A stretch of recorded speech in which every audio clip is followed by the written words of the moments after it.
Mga kababayan, ang pambansang awit ng Pilipinas.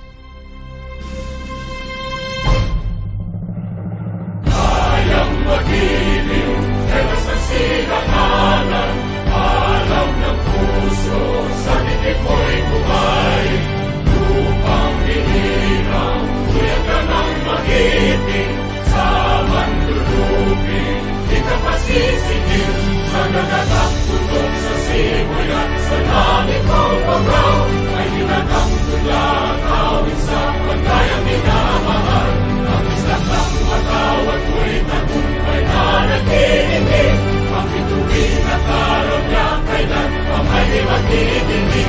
Lumagang araw ng walhaging pagsinta, buhay langit sa piling mo. Aming higaya ng pagkay mga amin, at mamatay ng dahil sa'yo.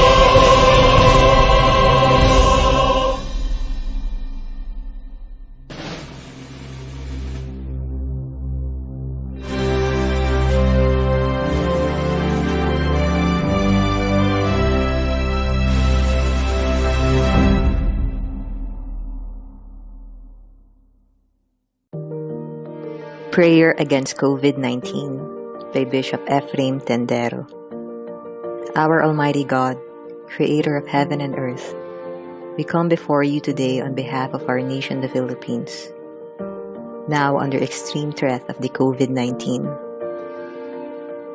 We praise you that you neither slumber nor sleep, and you are watching over our land and our people, especially in these perilous times. Our help comes from you. We cry out for your mercy and protection against this virus. We declare that you alone are our refuge, our place of safety. We pray that you protect our people from this deadly disease and rescue our land from this dangerous trap.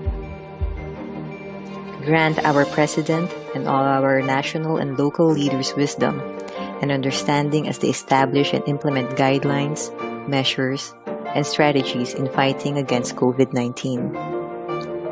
Enable our health officials and medical personnel with your strength and power as they attend to the sick and vulnerable, and help many others to stay healthy. Lead the medical scientists here and around the world who are working double time to find the antidote to COVID-19.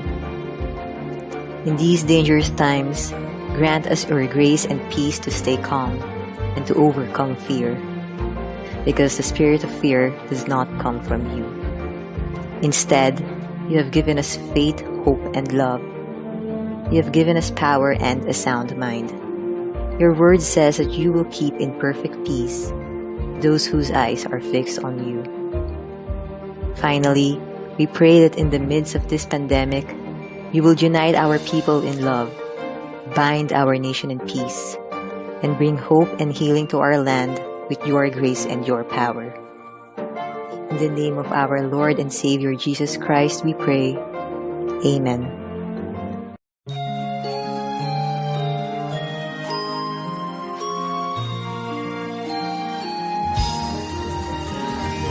Subuhan ang kabubutan sa habagatan, kinapusuran lalawigan sa kabisayan,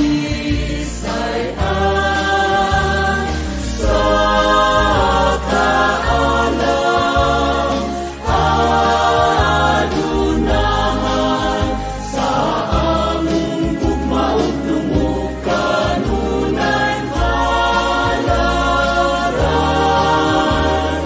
Subuon ang binunyagan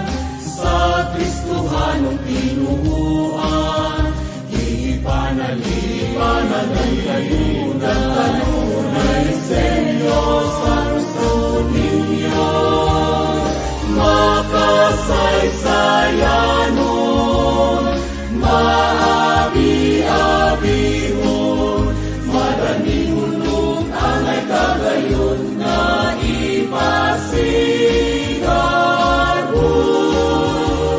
Subo pinangga sa klima o panahon, kalinaw kauswagan, paluntaron, palamon, bisan at samudangan, sa among papaning kamon, ikaw amo kanunay, lahan lumon, ikaw amo kanunay, lahan lumon.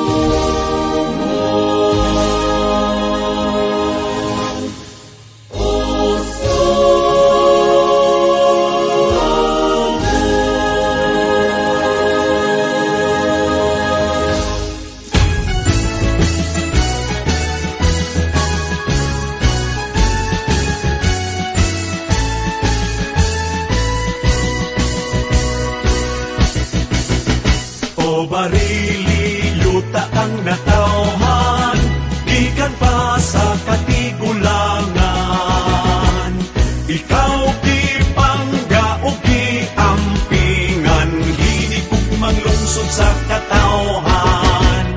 Sa kalambuan, ikaw gilauman, lungsod nga bulahan. Kang Senyora Santa Ana kakipanalit dan gabay ka sa among kalampusan.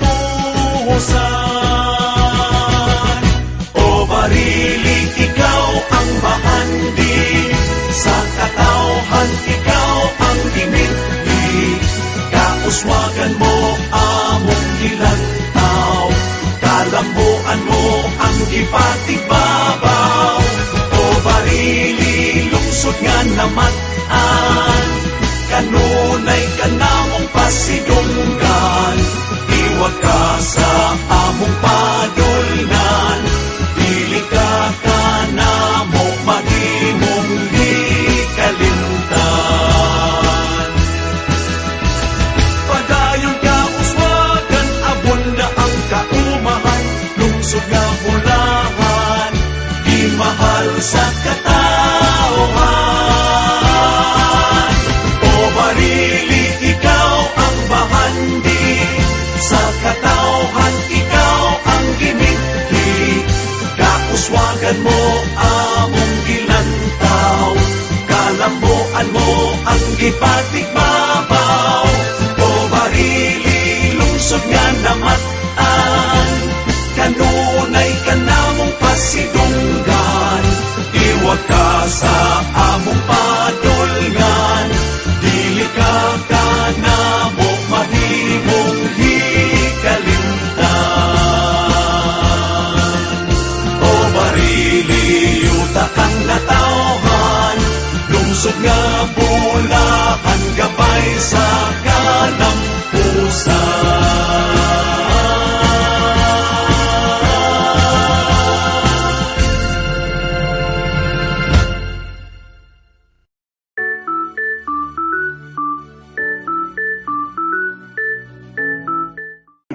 Sa ngalan ng Department of Education, ang ating mga opisyales, members ng Executive Committee, members ng MANCOM, ang Management Committee, saan naroroon ang mga regional directors at mga superintendents, mga supervisors, ating mga central office directors, at pinaka-importante, mga principals sa mga teachers.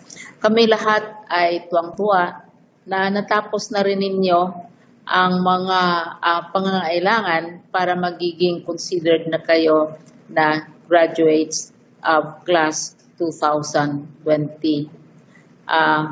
Kayo ay isa-isa kong kino-congratulate.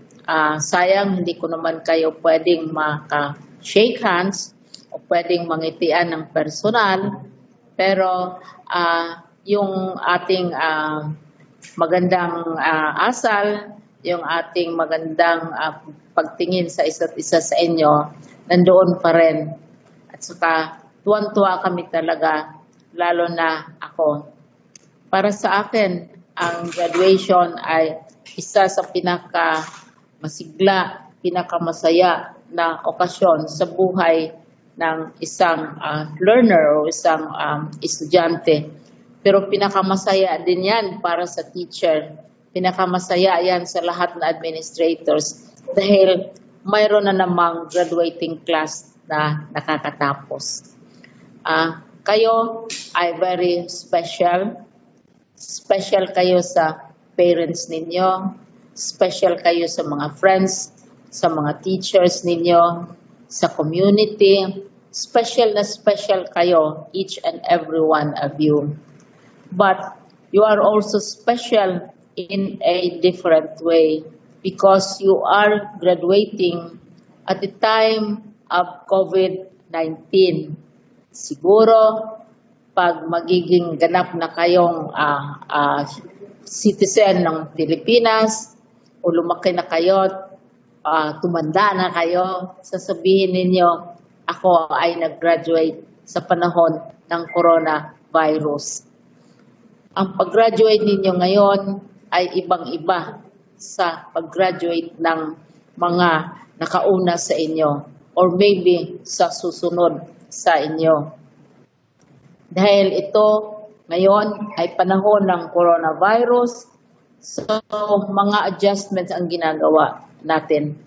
Hindi pwede tayong magtipon-tipon, hindi pwedeng magkita-kita kayo ng mga parents ng classmates ninyo, mga barkada, mga yaya, lolo, lola, at mga parents and teachers.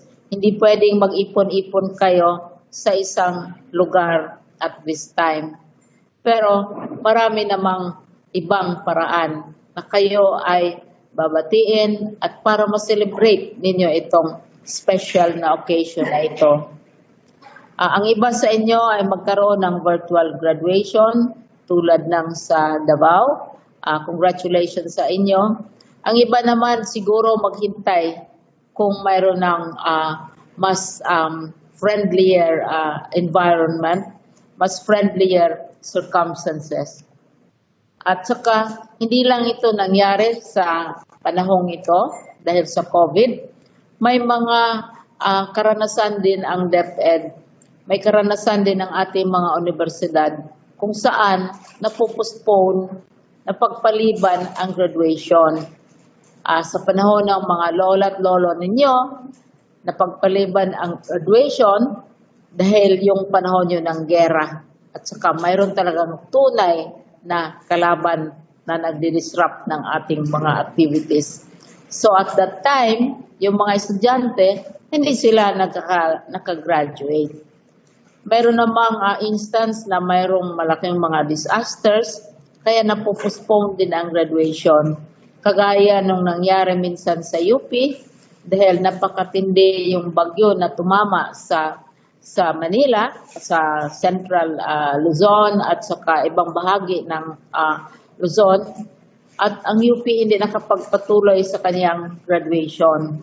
So, ang nangyari, the next na lang ng registrar ang mga estudyante na ikaw ay graduado na.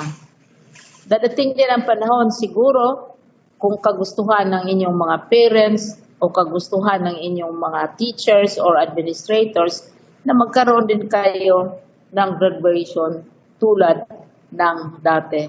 Pero ang importante ay kayo ay graduado na.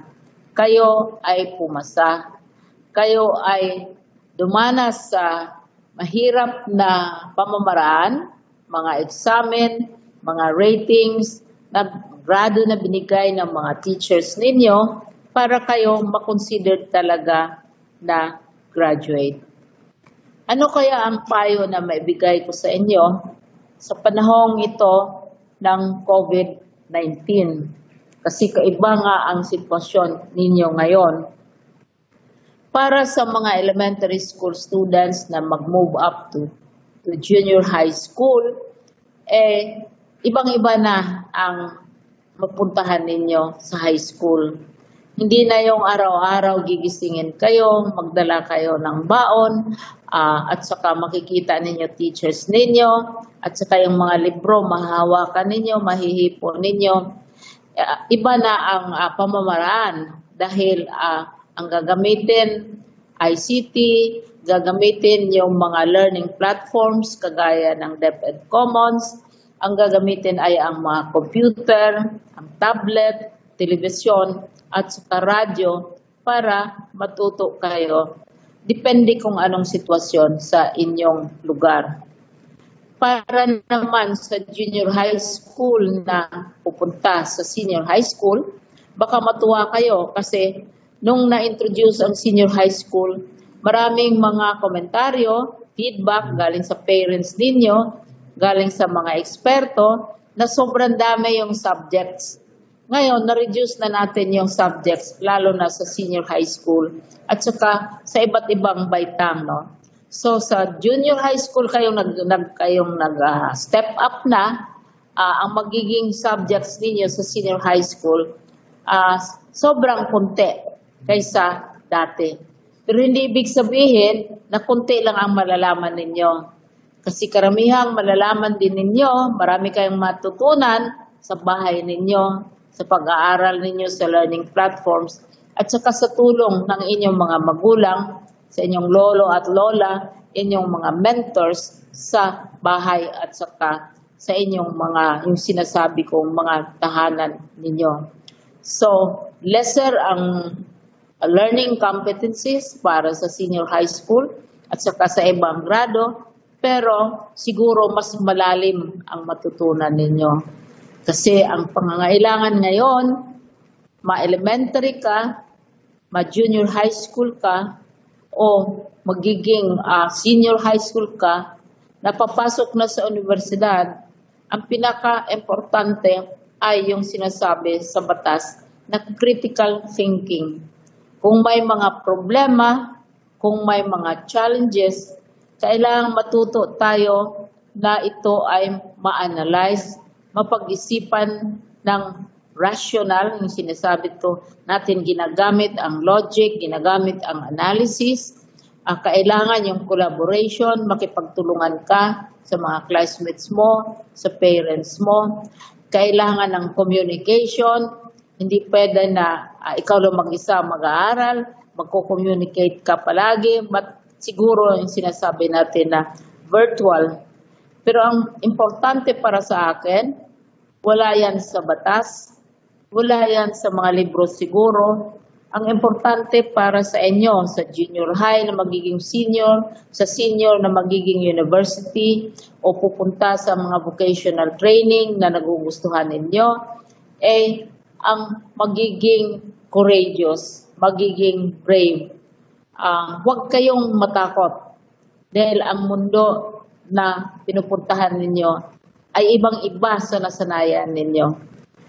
Hindi naman kayo pababayaan ng inyong mga school, hindi kayo pababayaan ng mga teachers, hindi naman kayo pababayaan ng ating government na nagbibigay sa atin ng mga paaralan galing sa buwis ng ating mga magulang, at hindi naman kayo pababayaan ng mga magulang ninyo. Hindi kayo nag-iisa. Kaya huwag kayong matakot dahil maraming mga bagong bagay na ituturo sa inyo. Maraming bagong tinatawag nila na challenges na haharapin ninyo. Pero hindi nakakatakot. Dapat ma-excited kayo. Dahil iba na ang inyong pag-aralan, iba ng pamamaraan sa pag-aaral, at saka siguro maging mas mabuti kayong citizen kaysa aming mga lola, lolo, at mommy, daddy ninyo ngayon. So, once again, congratulations para sa mag-aakyat from elementary hanggang magpunta na sila sa junior high school. Yung galing sa junior high school na magpupunta sa senior high school, at ang senior high school na pupunta na sa vocational, mag-specialized training o magtrabaho o pupunta sa universidad. Congratulations to each and every one of you. It's a new world that you are facing. Siguro, some of you, hindi ako sigurado sa mga elementary students, pero sa mga junior high at saka sa senior high, alam niyo yung pelikula ni Aladdin. Si Aladdin, mayroong magic rug, di ba? Sumasakay sila, naglilipad sila kasama si Princess Yasmin. At saka ang kinakanta nila, a whole new world. You're now leaving your school, you're entering a whole new world, but do not be afraid because you will not be alone. Your teachers will always be with you. Your government will always see to it that you will be educated.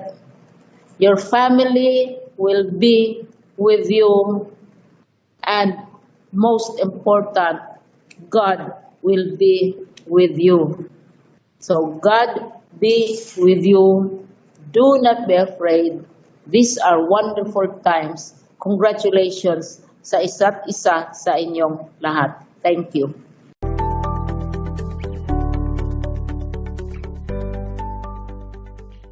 Significant event of the student's life is none other than a graduation. It gives us a mixture of joy and pain. Joy for reaching our goals and pain for saying goodbye to the people who become part of our lives. Our graduation would not be the same as we used to witness every year, wherein they can go up on the stage with their parents while receiving their individual diplomas and awards as a replacement of their hard work. In today's scenario, because of this pandemic, we could not able to experience the momentous day that we all deserve. Yet, amidst of this pandemic, the teachers of Patupad National High School create a virtual graduation for us, and we're so blessed for that. Thus, high school has been the forgettable journey that prepares us for the future, whatever it may hold. But without the support of our parents, guardians, teachers, we could not make it until today. They have been there for us, guiding us, watching us, and helping us. They witness us mature and grow into a responsible young adult. To my beloved parents, thank you so much for working hard just to give me a good education. I could not be here. I could not be that kind of person who can achieve many things without your undying support and love. To my fellow graduates, we must always remember what our alma mater, Patupad National High School, taught us the values in order for us to face our future without fear. They built us strongly as a huge stone standing forever. I wish you all good luck for the upcoming years of our lives. May the years may come be good to all of us, and may God and His wisdom bless us with success. Now then, welcome to our virtual graduation ceremony. I am Joyce Trelli Salud, a proud daughter of a construction worker and barangay health worker, saying, being poor is not a hindrance to achieve your desires in life, but use it as your inspiration to fight for the better future. Thank you, and God bless us all. By virtue of the authority delegated to me by the school's division superintendent, Dr. Marilyn S. Andales, based on the facts and figures presented to me by your principal, Mr. Hill Sikuya, and on the assurance that you have satisfactorily completed the minimum requirements for graduation in the senior high school as prescribed by the Department of Education under the K-12 Basic Education Curriculum.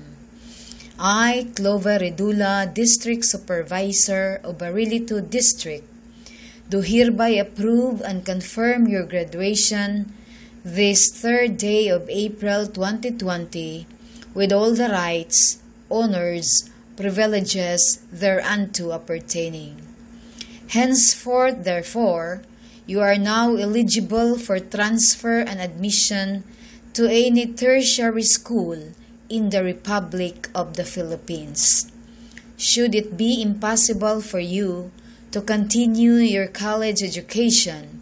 I am now turning you over to your parents so that you can be useful citizens of your community and of our country as well.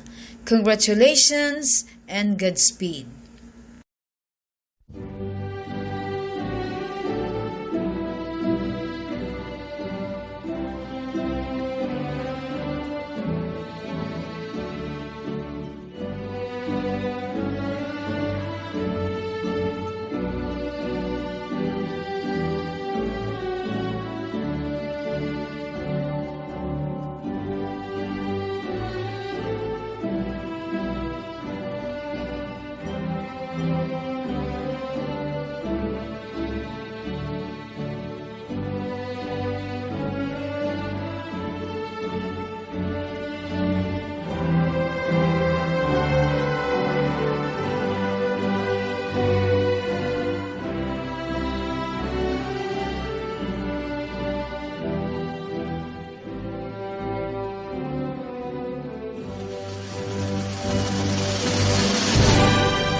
important day to my co-graduates in this school year 2019-2020, to all the parents, teachers, and every individual watching this. I am Renelyn B. Tampos, a student with highest honors and general academic strand, a graduate. My feelings cannot be measured by any words right now. I am nervous, excited, grateful, sad, a little bit disappointed, but above all, blessed. I started my high school life with nervousness and excitement. I know we all started that way. Now that I'll be exiting this stage of my life, it still feels the same. I set foot in this school with only my loaded lunchbox and empty notebooks. Yet, I'll be exiting with an abundant knowledge and wiser capabilities. This institution have taught me to build my own confidence and competence. It fed my curiosity and enlightened me from things I'm doubtful to. That is why, after all the efforts of everyone, I am sending my grateful hearts to you to reach out to you for being with me in doing my best. First, I would like to thank my teachers for cultivating my talents timelessly. I hope that you are proud after witnessing my growth from being a sprout into a beautiful flower. If I would be given a chance to choose, I would always choose you to water me. An endless thank you to my parents, namely Maria Ricel Tampos and Peregrino Tampos, for giving me life and inspiration to strive more. Our poverty won't stop me in achieving my goals, like how unfailingly you both are in supporting me. Both of you and our family will forever be the mirror I'll always look into. I'm also blissful to have great friends, classmates, and batchmates who always give joy each year. They are the ones who actually witnessed how hardworking we all are and how much sweat and tears we exerted in order to achieve this eminence. Along with those people who helped me grow, I would also like to add Kadasig Aid and Development to the list. This organization have been with me for a decade, which also became a family. My words may be a passing gratitude, but my success will emblematize it.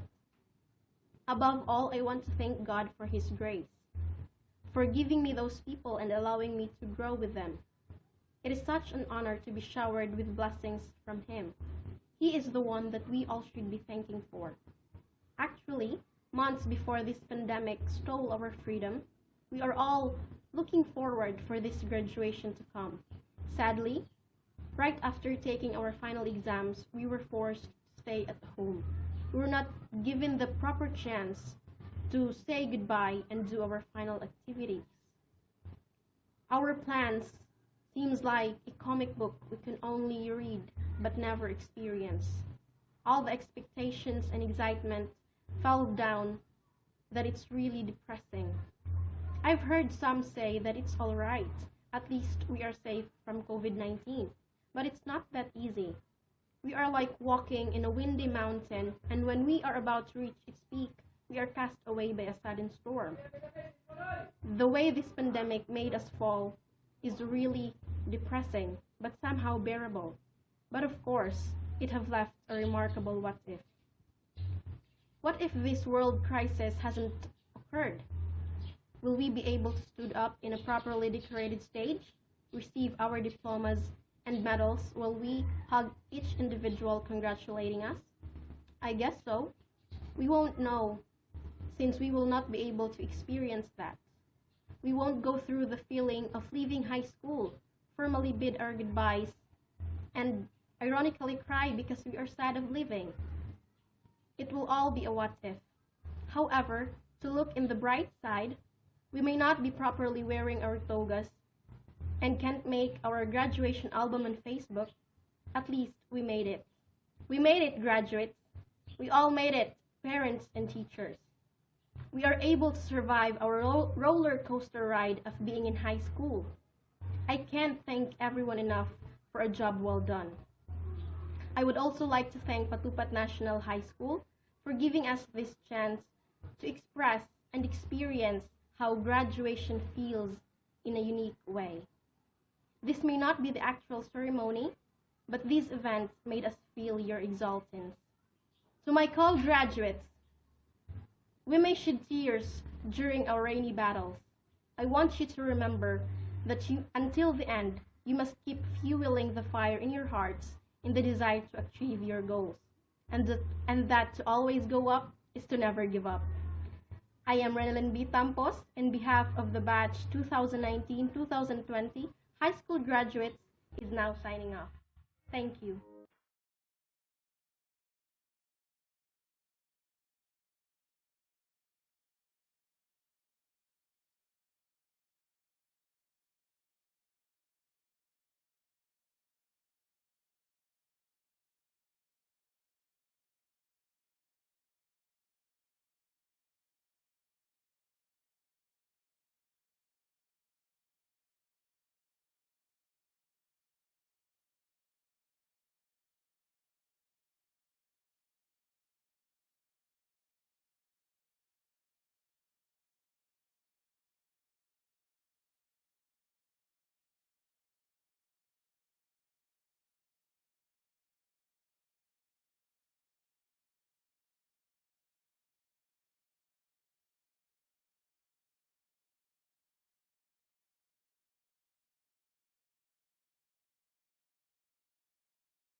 It's time for me to make a change.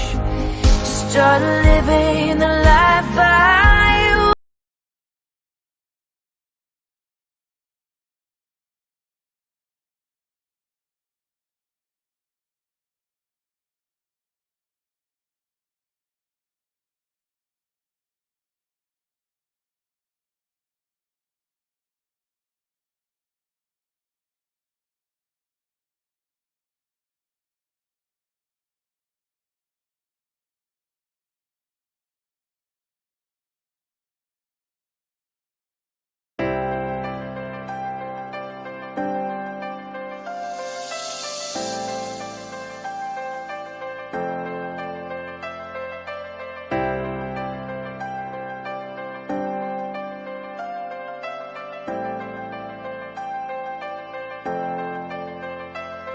You're my life, you're my breath, you're a smile, you're my guest. You're the earth, you're the sun, you're the grass, you are love. You're my hands, you're a bug, you're my eyes, you're a hug. You're the light in the dark, you're the spark, you are fun. You're my mom, you are water, you're the stars, you're my daughter. You're my friend till the end, you're my dreams, you're my father. You're the ants on the ground, the miracles that surround. I'm feeling it all around, the hemisphere in the clouds. You're my pain, you're my sorrow, you're my hope for tomorrow. You're the strength when I'm hollow, you're the path that I follow. You're the blessings that exist, the small things that are bliss. The gift to realize that everything All is a that gift. I am, all that I see, all that I've been, and all that I'll ever be is a blessing.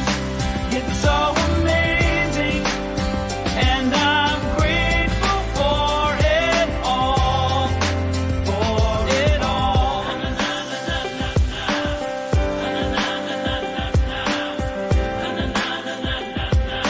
Grateful for it all. You're the blessings every time I try to count. You're the lessons that I learn every time I turn around. You're the water when I'm burned every time I think I found everything I'm looking for. You're the sign saying stop to take a bow and keep moving forward and start looking towards your heart. It'll open all the doors and only then you'll start to hear the world singing chorus with your mind and heart. Aligned in purpose, everything All will feel that I gorgeous. am, all that I see, all that I've been, and all that I'll ever be is a blessing.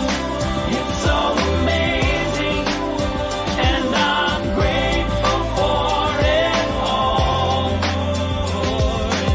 Every day I sit and pray cause what I have is more than I deserve or could ever imagine. How do I give back to all of this magic and spread the love so everybody can have it? Doesn't matter if I'm rich or poor, if I got a family or if I'm all alone.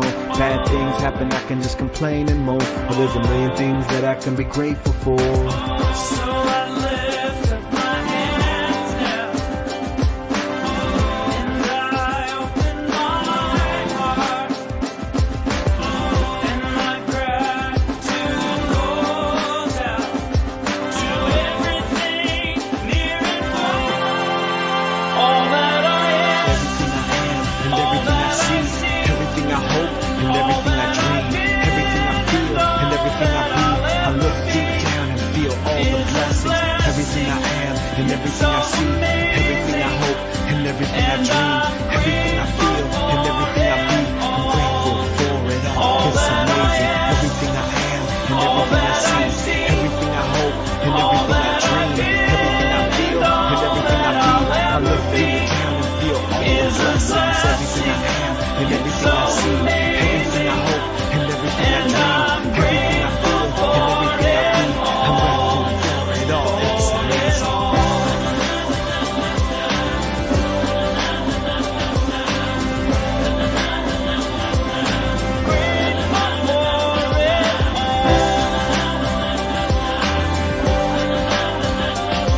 You're the blessings that exist, the small things that are bliss, the gift to realize that everything is a gift.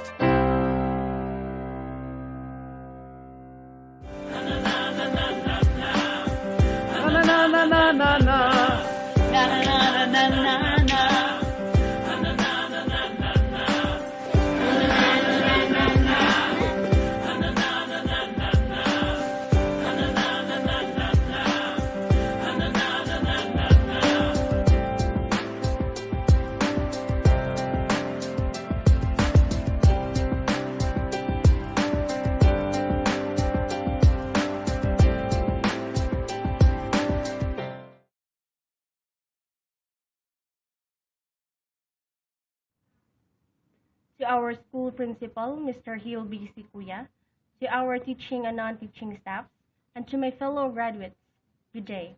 I am Angeline C. Panugan, with high honor and general academic strength. Graduation is the most awaited moment of every student. It is an event that gives satisfaction and gratefulness, not just to us students, but also to our parents who nurtured and supported us throughout our journey. It is the time to harvest the fruit of our endeavor.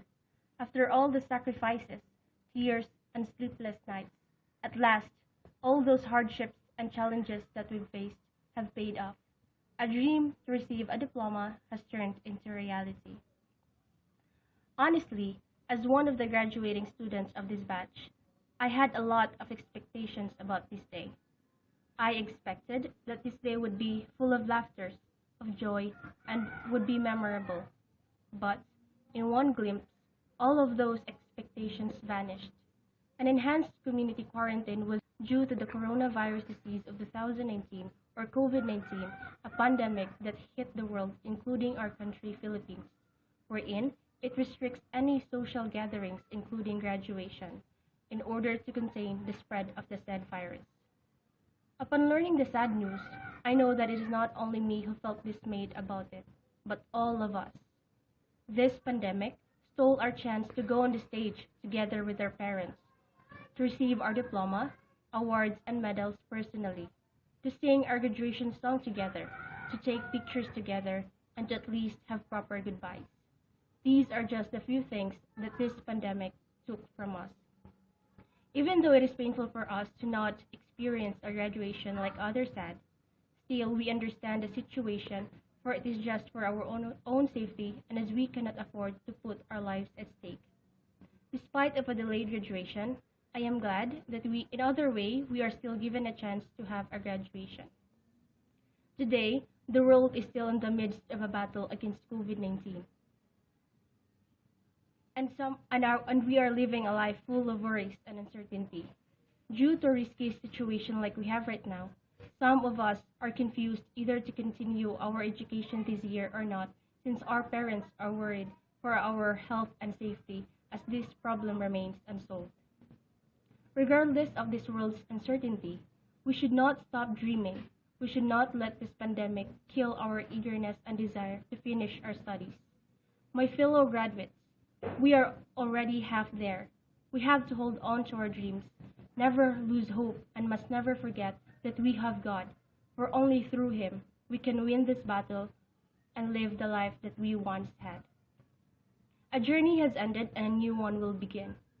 May all of us survive all the challenges that will test us, and may we see each other again with a smile on our lips and success on our hands. My fellow graduates, COVID-19 is a virus that spreads widely and ended thousands of lives. But we should not let this virus paralyze us. Instead, let us all stand, heal, spread positivity, and never end our thousand dreams. Thank you and congratulations to us, batch 2019-2020.